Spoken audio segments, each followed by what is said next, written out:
రాష్ట్రంలో వర్షాలు తగ్గుముఖం పట్టాయి. దక్షిణ మధ్య బంగాళాఖాతంలో ఏర్పడిన వాయుగుండం రేపు వెస్ట్ బెంగాల్, బంగ్లాదేశ్ వద్ద తీరాన్ని దాటుతుందని తెలిపింది ఐఎండీ. ఈ వాయుగుండం ప్రభావం తెలంగాణ మీద ఉండదని వెల్లడించింది హైదరాబాద్ వాతావరణ శాఖ. రానున్న 5 రోజులు పొడి వాతావరణం, పగటి ఉష్ణోగ్రతలు పెరుగుతాయని తెలిపారు వెదర్ ఆఫీసర్స్. రాష్ట్రంలో 40 డిగ్రీల నుంచి 45 డిగ్రీల వరకు అధిక ఉష్ణోగ్రతలు నమోదవుతాయంటున్న హైదరాబాద్ వెదర్ ఆఫీసర్ ధర్మరాజ్తో హరిత ఫేస్ టు ఫేస్. వర్షాలు తగ్గుముఖం పట్టినట్టేనా? ప్రస్తుతం అయితే పొడి వాతావరణం కనిపిస్తోంది. మరి రానున్న రోజుల్లో వెదర్ ఎలా ఉంటుందో అడిగి తెలుసుకుందాం. మనతో పాటు హైదరాబాద్ వాతావరణ శాఖ సీనియర్ అధికారి ధర్మరాజు గారు ఉన్నారు. సార్ చెప్పండి, తెలంగాణలో వర్షాలు తగ్గినట్టేనా? ప్రజెంట్ మనం చూస్తున్నాం హై టెంపరేచర్స్ నమోదవుతున్నాయి. రానున్న రోజుల్లో వెదర్ ఎలా ఉండబోతుంది? ప్రస్తుతం కనుక చూసుకున్నట్లయితే తెలంగాణలో ఉన్నటువంటి వాతావరణ పరిస్థితులు కనుక చూసుకున్నట్లయితే ప్రస్తుతం బంగాళాఖాతంలో నెలకొల్పినటువంటి వాయుగుండం ఏదైతే నిన్న కేంద్రీకృతమై ఉందో గ్రాడ్యువల్గా ఈ యొక్క ప్రయాణం అనేది ప్రస్తుతం ఇది east central Bay of Bengal నుంచి నెమ్మదిగా north east part of Bay of Bengal వైపు కదులుతూ గ్రాడ్యువల్గా ఇది ఒక తీవ్ర వాయుగుండంగా మారి 26న ముఖ్యంగా సాగర్ ఐలాండ్స్ వెస్ట్ బెంగాల్ తీరాన్ని మరియు బంగ్లాదేశ్ దగ్గరగా తాకే అవకాశం అయితే ఉంది. 26 మధ్యరాత్రి ఇది తాకే అంశాలు అయితే ఎక్కువగా స్పష్టంగా కనిపిస్తున్నాయి. దీని ప్రభావం అయితే రాష్ట్రం మీద ఎటువంటి ప్రభావం లేదు. దానివల్ల రాష్ట్రంలో మనకి పొడివాడినటువంటి వాతావరణం అయితే మనకి స్పష్టంగా కనిపిస్తుంది. అట్లాగే చూసుకుంటే రాష్ట్రంలో చాలా చోట్ల మనకి టెంపరేచర్స్ కూడా ఇప్పుడు ప్రస్తుతం చూసుకుంటే ఇక్కడ ఎక్కడ కూడా మనకి అక్కడక్కడ మేఘకృతమైన ఉన్నప్పటికీ కూడా మనం ఎక్కడ కూడా మనకి అక్కడ వర్ష సూచనలు అయితే ప్రస్తుతానికి ఏమీ లేవు.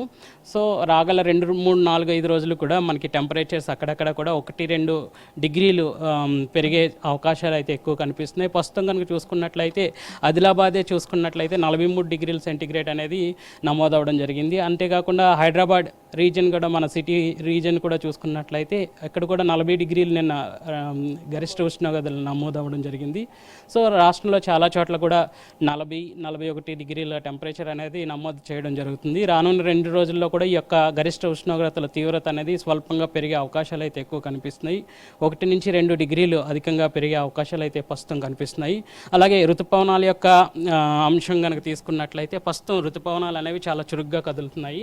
ప్రస్తుతం ఇవి ఈశాన్య బంగాళాఖాతంలోను మరియు ఉత్తర బంగాళాఖాతంలో కూడా చాలా చోట్ల నిన్నటి కంటే కూడా చాలా విస్తరించి చాలా చురుగ్గా కదులుతున్నాయి. ప్రస్తుతం ఈ బ్లూ కలర్ రేఖాంశం ఏదైతే ఉందో ప్రస్తుతం ఇది నైరుతి పవనాల యొక్క రాకను మేము ఒక అంచనా వేయడం జరుగుతుంటుంది. దీన్ని NLM అంటాం. ప్రస్తుతం ఇది కనుక చూసుకున్నట్లయితే ఈ యొక్క రేఖాంశాల్లో ప్రస్తుతం ఇది నెలకొల్పబడింది. రానున్న రోజుల్లో కూడా ఇది చురుగ్గా కదిలి కేరళని అనుకున్న జూన్ 1 కంటే కూడా కొంచెం 30-31లో గల తాకే అవకాశాలు అయితే ఎక్కువ కనిపిస్తున్నాయి.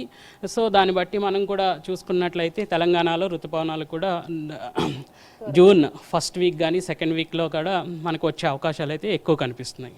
ప్రస్తుతం చూసుకున్నట్లయితే రాజస్థాన్ మరియు ఛత్తీస్గఢ్ మీదుగా తెలంగాణ మరియు విదర్భని క్రాస్ చేసుకుంటూ కూడా వస్తుంది. సో ఈ యొక్క ద్రోణి ప్రభావం ఈ రోజు ఒక్కరోజే ఉంటుంది. రేపటి నుంచి కూడా రాష్ట్రంలో పొడిబారినటువంటి వాతావరణం అయితే నెలకొల్పబడుతుంది.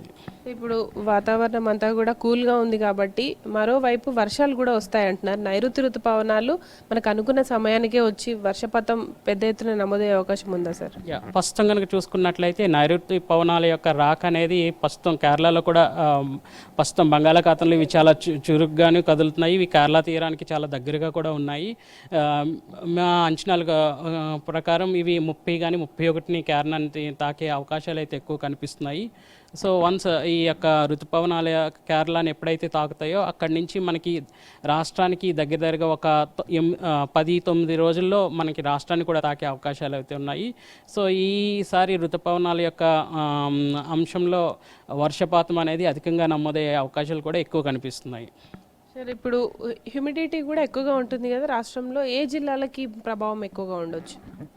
ప్రస్తుతం కనుక చూసుకున్నట్లయితే ప్రస్తుతం కనుక చూసుకున్నట్లయితే మనకి ఉత్తర కానీ దక్షిణ కానీ జిల్లాల్లో ఈ యొక్క ఎక్కువ దక్షిణ జిల్లాల్లో కూడా ఎక్కువ ఈసారి వర్షపాతం అనేది అధికంగా నమోదయ్యే అవకాశాలు అయితే ఎక్కువ స్పష్టంగా కనిపిస్తున్నాయి. Thank you. ఎస్ చూడొచ్చు మొత్తంగా అయితే రాష్ట్రం మీద మరో 5 రోజుల పాటు కూడా ఇదే పొడి వాతావరణం ఉంటుందని అధికారులు చెప్తున్నారు. అయితే కేరళని త్వరగానే ఈసారి నైరుతి ఋతుపవనాలు తాకే అవకాశం ఉండడంతో రాష్ట్రానికి కూడా జూన్ 2nd వీక్ లేదా 1st వీక్ ఎండింగ్ కల్లా కూడా వస్తే అధిక వర్షపాతం ఈసారి చూడొచ్చు అని కూడా అధికారులు చెప్తున్నారు. ఇది ప్రజెంట్ వెదర్కి సంబంధించిన ఇన్ఫర్మేషన్. కెమెరా పర్సన్ జగన్తో హరిత, V6 న్యూస్, హైదరాబాద్.